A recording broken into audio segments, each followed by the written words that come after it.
အားလုံးပဲမင်္ဂလာပါဒီနေ့တော့ Movie Recap Channel ကနေပြန်လည်ကြိုဆိုလိုက်ပါတယ်ဒီနေ့မှာတော့ Zombie ကားတွေတဲကဇာကားကောင်းလေးတစ်ကားဖြစ်တဲ့ Train to Busan ဆိုတဲ့ကိုရီးယားဇာကားလေးကိုတင်ဆက်ပေးသွားမှာဖြစ်ပါတယ်ဒီကားဟာသွေးပြက်စရာကောင်းရုံနဲ့မကပဲလူသားတွေရဲ့စိတ်ဓာတ်နဲ့မေတ္တာတရားကိုပါအပြည့်ပြည့်ရိုက်ပြထားတာမို့လို့အဆုံးထိနားထောင်ပေးဖို့ဖိတ်ခေါ်ပါရစေဇလန်ရဲ့အစမှာတော့ကုန်လင်ကားတစ်စီးဟာကမ်းနားတစ်ခုကိုဖျက်မောင်းလာရင်လမ်းပေါ်ကသမင်တစ်ကောင်ကိုတိုက်မိသွားခဲ့ပါတယ်မောင်းသူကသမင်သေးပြီးအမှတ်နဲ့ထားခဲ့ပေမဲ့ခဏနေတော့အဲ့ဒီသမင်ကမျက်လုံးတွေဖြူဖြောပြီးကြောက်စရာကောင်းတဲ့ပုံစံနဲ့ပြန်ထလာခဲ့ပါတယ်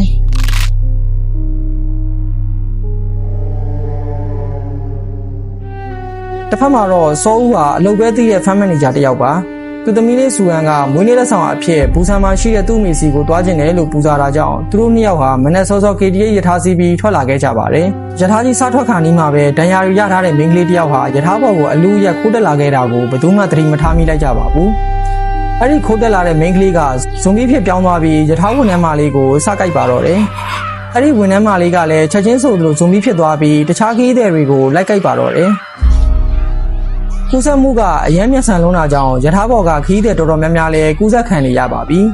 ။စောဦးကအိပ်ပျော်နေရကနိုးလာတော့ရထားတွဲထဲမှာရုပ်ရုပ်သဲတွေဖြစ်နေခဲ့ကြပါပြီ။သူဟာစူအန်ကိုကောက်ချပြီးဘေးကင်းရတွဲစီကိုအတင်းပြေးခဲ့ရပါတယ်။အဲ့ဒီမှာပဲလက်သီးဆုပ်ကြီးတဲ့ဆန်ဝါနဲ့သူ့ရဲ့ကိုဝန်ဆောင်ဇနီးဆန်ကြောင်းတို့နဲ့တွေ့ဆုံခဲ့ကြပါတယ်။သူတို့တွေအားလုံးဟာဇွန်ဘီတွေတွဲထဲဝင်မလာနိုင်အောင်တကားကိုအသေးအတန်ပိတ်ထားကြပါတယ်။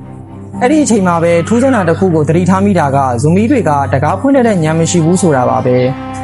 ရထားကဒေကျုံးပူတာကိုရောက်တော့စစ်တပ်ကလာခဲ့မဲ့အထင်နဲ့အားလုံးကဆင်းခဲ့ကြပါတယ်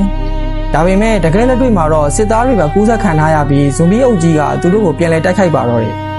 ခီးတဲ့တွေအလံတကြားနဲ့ရထားပေါ်ကိုပြန်ပြေးတက်ခိုက်ကြပါတယ်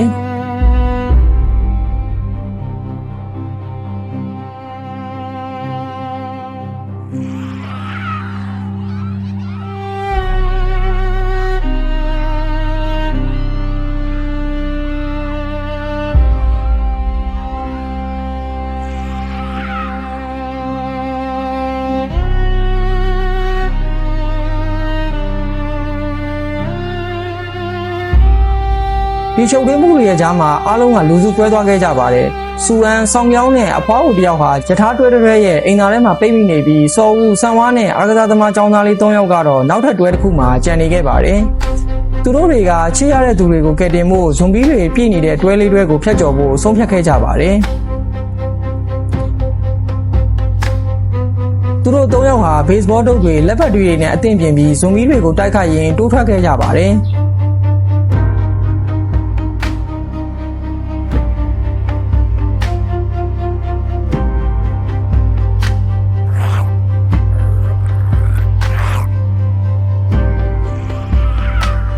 ရထားဦးမင်းနဲ့ဝင်လို့မှောင်သွားတဲ့အချိန်မှာဇွန်ဘီတွေကမျက်စိမမြင်တော့ဘူးဆိုတာကိုသတိထားမိခဲ့ကြပါတယ်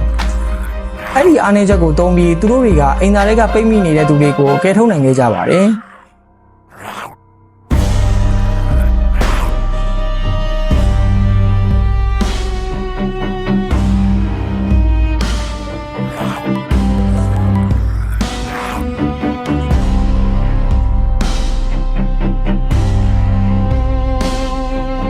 ကဲထုတ်ပြီးလို့ဘေးကင်းတဲ့သူတွေရှိတဲ့တွဲကိုသွားပေမဲ့အဲ့ဒီတွဲထဲမှာအတ္တကြီးတဲ့ကုမ္ပဏီပိုင်ရှင်အဖိုးကြီးကမင်းတို့တွေကူးစက်ခံထားရနိုင်တယ်ဆိုပြီးတကားကိုအထက်ကနေပိတ်ထားလိုက်ပါတယ်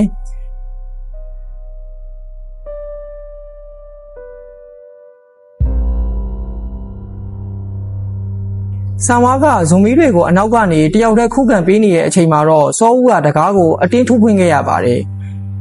နောက်ဆုံးတကားဖွင့်သွားခဲ့ပေမဲ့အချိန်ဟာတော်တော်လေးနှောင်းသွားခဲ့ပါပြီ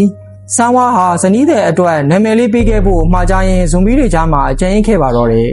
ဒီမြင်ကွင်းကကျူရှိသူတွေကိုတော်တော်လေးစိတ်မျောစရာဖြစ်စေခဲ့တဲ့မြင်ကွင်းတစ်ခုပါပဲ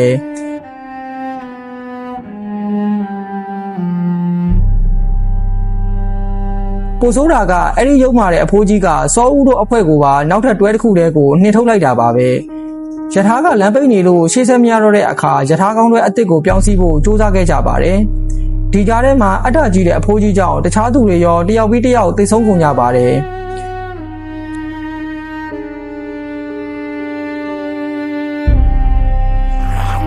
နောက်ဆုံးရထားကောင်းပေါ်ရောက်တော့အဲ့ဒီအဖိုးကြီးကဇွန်ဘီဖြစ်နေပြီးစောဦးကိုတိုက်ခိုက်ပါတယ်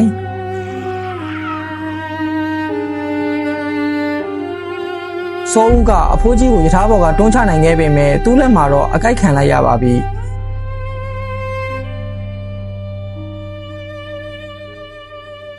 သူကဇွန်မီဖြစ်တော့မယ်ဆိုတာကိုသိတဲ့အတွက်သမီးလေးကိုငိုယိုပြီးနှုတ်ဆက်ခါသမီးလေးမွေးတုန်းကပျော်ရွှင်ခဲ့ရတဲ့ပုံရိပ်တွေကိုပြန်တွေးရင်းပြုံးရတဲ့သားနဲ့ယထာဘော်ကနေခုန်ချသွားခဲ့ပါတယ်